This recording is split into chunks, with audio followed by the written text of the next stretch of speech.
আমরা 11 দলীয় নির্বাচনী যে ঐক্যের পথে চলছিলাম, আলহামদুলিল্লাহ আমরা অনেক দূর একসাথে পথ চলেছি। তবে চূড়ান্ত সময়ে এসে আমাদের 11 দলের মধ্য থেকে একটি গুরুত্বপূর্ণ দল ইসলামী আন্দোলন বাংলাদেশ চরমনাই পীর সাহেব হুজুরের নেতৃত্বাধীন কিছু বিষয়ে একমত হতে না পারার কারণে ওনারা গতকালকে চূড়ান্ত ঘোষণা দিয়েছেন যে ওনারা সকল আসনেই নির্বাচনে প্রতিদ্বন্দ্বিতা করবেন। তো সেই হিসাবে এই মুহূর্তে আমরা তাদের এই ঘোষণাটাকেই চূড়ান্ত ধরছি যে ওনারা নির্বাচনী আসন সমঝোতায় এখন অন্য কারোর সাথে শেয়ার করছেন না।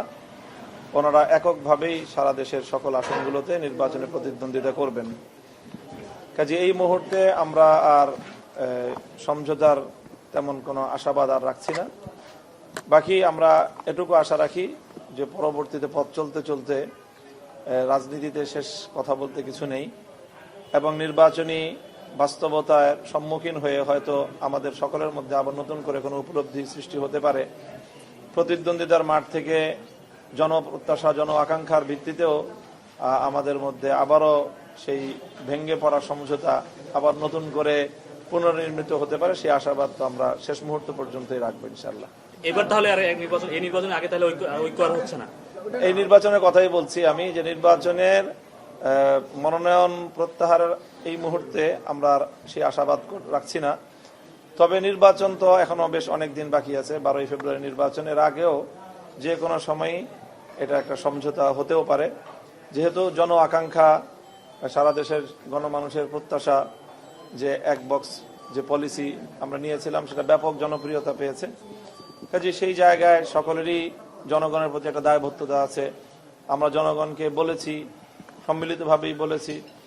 কাজে জনগণের কাছে যাওয়ার পরে মাঠ থেকে যে প্রতিক্রিয়া আসবে সেটার কারণে হয়তো আবার আমাদের মধ্যে একটা এই যেই দূরত্বটা সৃষ্টি হয়েছে সেটা আবার আমি আশাবাদী এখনো যে শেষ মুহূর্ত পর্যন্ত সেটা পুনর্নির্মিত হতে পারে। আপনাকে দায়িত্ব দেওয়া হয়েছে গতকালকে তারা আনুষ্ঠানিক ঘোষণা দেওয়ার পরে আপনি তাদের সঙ্গে কোনো যোগাযোগ হয়েছে কিনা, আপনার সাথে কোনো যোগাযোগ হয়েছে?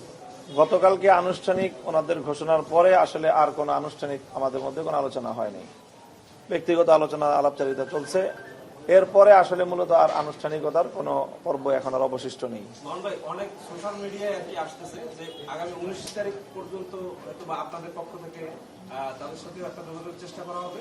যদি 19 তারিখ পর্যন্ত তারা পজিটিভ কোনো সাড়া না দেয় তাহলে হয়তো 20 তারিখ আপনারা 10 দলে বাকি যে 47টা আসন ছিল সেটা আসলে না আমরা জি না আমরা অতদিন পর্যন্ত এখানে আরো অনেকগুলি পর্ব আছে।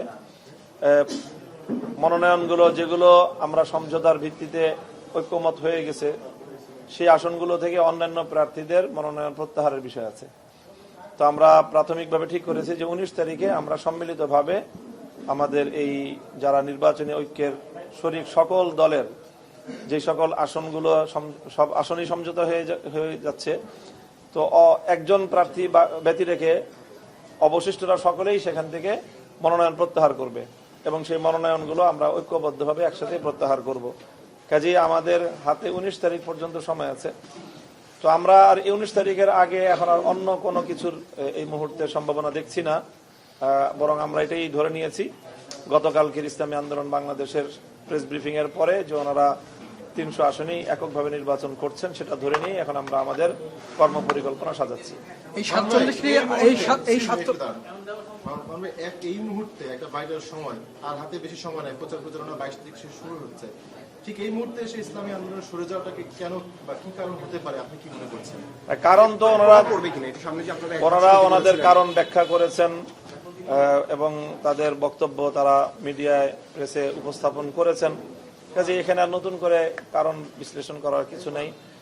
এখন ইফেক্ট পড়বে কিনা আমরা তো আশা করি যে গণমানুষের যেই প্রত্যাশা আকাঙ্ক্ষা ঐক্যের জায়গাটা এবং আমরা সকলে সম্মিলিতভাবে মানুষকে ঐক্যের প্রতি যে আহ্বান জানিয়েছিলাম সেই কমিটমেন্টের জায়গা থেকে আমরা সরতে পারি নাই। তো সেই জন্য আমি তো আশা করি যে খুব বড় একটা ইফেক্ট পড়বে না।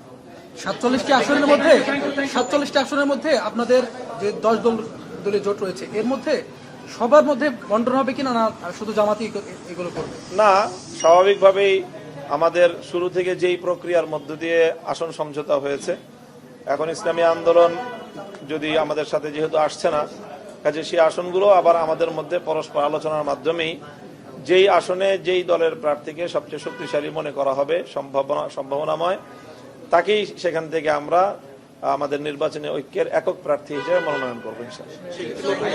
সেই ক্ষেত্রে নতুন করে আসন কেন্দ্রিক তাদের কোনো সমস্যা না, তাদের মূলত আত্মসম্মানে লেগেছে এবং ওই দিন প্রেস ব্রিফিং এটাও বলেছে যে মাহমুদ হক সহ আজাদ ইসলামী দল যারা আছে তাদেরকেও জামাতের ব্যাপারে ভাবতে বলা হয়েছে। আপনারা কি আসলে কি রাইট ট্র্যাকে আছেন? আমরা আমাদের জায়গা থেকে মনে করছি যে আমরা এখন রাইট ট্র্যাকেই আছি। আসলে সম্মান, মর্যাদা, আচরণগত যে বিষয়গুলো, এগুলো আসলে প্রত্যেকের সেনসিটিভিটি, স্পর্শকাতরতা, যার যার মানে অনুভূতির বিষয়।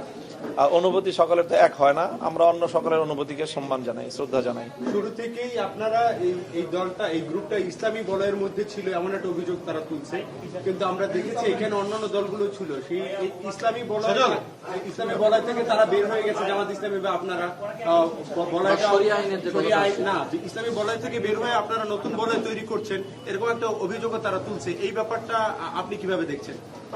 না, শুরু থেকেই আমাদের এমন একটা প্রচেষ্টা ছিল যে আমরা জুলাইকে কেন্দ্র করে ইসলামী এবং দেশপ্রেমিক, এই দুটো শব্দই আমাদের প্রথম থেকেই ছিল। ইসলামী এবং দেশপ্রেমিক শক্তির একটা ঐক্য, এবং সেইভাবেই কিন্তু আমাদের এই জুলাই সনদ বাস্তবায়নের যে আন্দোলনটা শুরু হয়েছিল, সেই আন্দোলনের সূচনাই ছিল 7টা দলের মাধ্যমে, এবং সেই 7 দলের মধ্যে এনসিপি ছিল, গণ অধিকার পরিষদ ছিল, এবি পার্টি ছিল, আর আমরা 4টা ইসলামী দল ছিলাম। কাজে এর সূচনাটার মধ্যেই কিন্তু শুধু ইসলামী দলের মধ্যে এটা সীমাবদ্ধ ছিল না।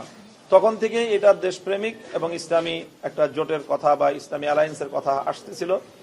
কাজে আমি মনে করি যে সেই জায়গা থেকে আমাদের যেই পথ চলা, সেটা বিন্দু মাত্র কোনো ভিন্নতা আসে নাই, সেটা অব্যাহত আছে।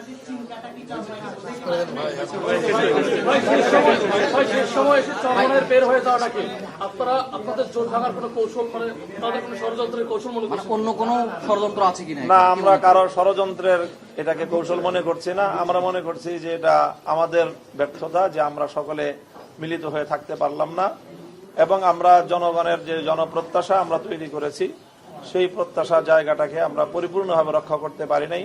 আমাদের কোনো ভুল ত্রুটির কারণে এটা হয়েছে। আমরা সেই ভুল ত্রুটির দায় বা নিজেরাই স্বীকার করছি, অন্য কাউকে দায় দিচ্ছি না। কালকে তারা একটা কথা বলেছে, সেটা হচ্ছে যে শরিয়া আইন নয়, প্রচলিত আইনেই দেশ চলবে। এই প্রচারণাটা জামাতে ইসলামও বলেছে যে এটা ভুল ব্যাখ্যা, এবং তাদেরকে সেটা প্রত্যাহার করে নিতে বলছে। আপনিও এই জোটের মধ্যে আছেন, এবং আলেম হিসেবে আপনার একটা গ্রহণযোগ্যতা অবশ্যই বাংলাদেশে আছে। সেক্ষেত্রে এই যে কথাটা, এইটার ব্যাখ্যাটা আপনি কিভাবে দেন? এটা আসলেও ভুল ব্যাখ্যাটা হচ্ছে কিনা, সেটা আপনাদের প্রভাব ফেলবে কিনা আপনাদের উপর এবং জনগণকে? এটা আমি যেটুকু মনে করি, যে এই কথাটার যে বক্তব্যটা মিরা জামাতের পক্ষ থেকে এসেছে, সেই বক্তব্যের মূল অর্থ হলো যে যেই প্রক্রিয়ার মধ্য দিয়ে বর্তমানে বাংলাদেশ চলছে, যেই প্রক্রিয়ার মধ্য দিয়ে নির্বাচন হচ্ছে, যে প্রক্রিয়ার মধ্য দিয়ে এখন সাংবিধানিক যে বাধ্যবাধকতার মধ্য দিয়ে আমাদেরকে রাজনীতির ধাপে ধাপে অগ্রসর হতে হচ্ছে, এই প্রক্রিয়ার মধ্য দিয়ে এক দফায় হঠাৎ করে একসাথে একদিনেই ইসলামী শরিয়ার পরিপূর্ণ আইন বাস্তবায়ন করা সম্ভব না। এই সম্ভাব্যতার জায়গাটাই উনি বলেছেন। আমি মনে করি এতটুকু। কাজেই কোনো কথার মধ্যে এখানে মানে কন্ট্রাডিকশন আমি দেখছি না খুব একটা।